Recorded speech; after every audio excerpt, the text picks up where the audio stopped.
رسول اللہ وکفا وسلام علی عبادہ الذین اصطفیٰ اما بعد۔ معزز سامعین و ناظرین، آج ہم آپ کی خدمت میں بات کر رہے ہیں اس شخصیت پر جو مراد مصطفیٰ بھی ہیں اور داماد مرتضیٰ بھی ہیں، صحابی نبی بھی ہیں اور سسر نبی بھی ہیں، داماد علی بھی ہیں، جناب عمر ابن خطاب رضی اللہ تعالیٰ عنہ۔ آپ حضور اکرم صلی اللہ علیہ وسلم کی ولادت کے 13 سال بعد پیدا ہوئے، اور جب حضور اکرم صلی اللہ علیہ وسلم نے اعلان نبوت فرمایا تو اس وقت حضرت عمر کی عمر مبارک 27 برس تھی۔ آپ نے نبوت کے 6 سال 33 سال کی عمر میں اسلام قبول کیا۔ آپ قرآن کی صداؤں، حضور کی دعاؤں اور اپنی بہن فاطمہ کی استقامت کے نتیجے میں مشرف با اسلام ہوئے، مراد مصطفیٰ بن کر اور انتخاب خدا بن کر حلقہ بگوش اسلام ہوئے۔ آپ نے جب کلمہ پڑھا تو صحابہ کرام نے نعرہ تکبیر بلند کر کے اظہار مسرت کیا، اور جبرائیل امین نے اتر کے فرمایا، یا رسول اللہ صلی اللہ علیہ وسلم، عمر کے قبول اسلام پر آسمان کے فرشتے بھی خوشیاں منا رہے ہیں۔ آپ نے آتے ہی بیت اللہ کا در کھلوایا اور وہ گراں قدر خدمات سر انجام دیں کہ آپ کو اللہ نے یہ عظمت عطا فرمائی، جب آپ فرش پہ بیٹھ کر کوئی تجویز دیتے تھے تو عرش سے اللہ عمر کی تجویز کی تائید میں قرآن اتارا کرتے تھے۔ آپ اپنے دور قبول اسلام کے بعد سسر نبی بنے۔ آپ کی بیٹی سیدہ حفصہ رضی اللہ تعالی عنہ حضور اکرم صلی اللہ علیہ وسلم کی زوجہ بننے کے ساتھ پوری امت کی ماں بنی ہے۔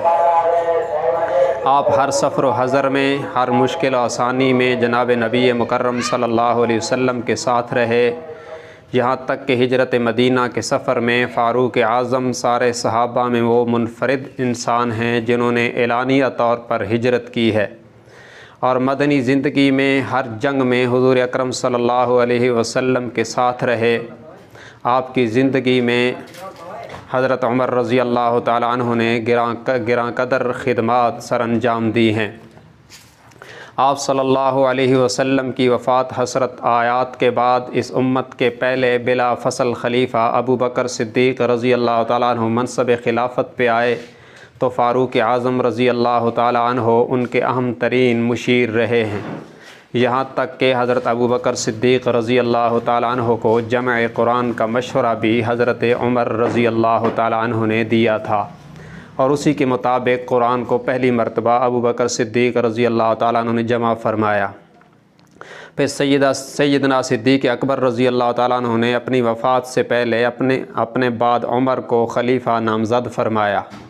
حضرت ابو بکر صدیق رضی اللہ تعالیٰ عنہ کی وفات کے بعد آپ رضی اللہ تعالیٰ عنہ یعنی حضرت عمر منصب خلافت پہ آئے تو گلشن اسلام پر اور ہی بہار آئی۔ آپ نے 10 سال 2 ماہ اور 10 دن میں 11 لاکھ مربع میل کو فتح کیا، اور آپ کی شہادت کے وقت جس رقبے پر اسلام کا پرچم لہرا رہا تھا وہ 22 لاکھ مربع میل تھا۔ آپ کے دور خلافت میں 3600 علاقے فتح ہوئے اور 4000 مساجد تعمیر کی گئیں، جن میں سے 900 جامع مسجدیں تھیں۔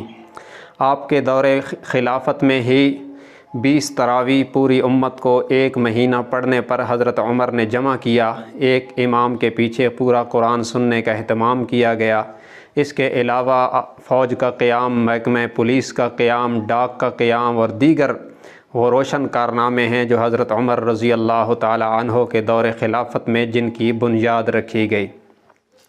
آپ ہی کی دور خلافت میں کفر کی سپر طاقتیں یعنی کیسر و کسریٰ کا غرور خاک میں ملا دیا گیا، اور فاروقی جلالت نے ان کافر شاہوں کی تمکنت کو خاک میں ملا دیا۔ بالآخر سن 23 ہجری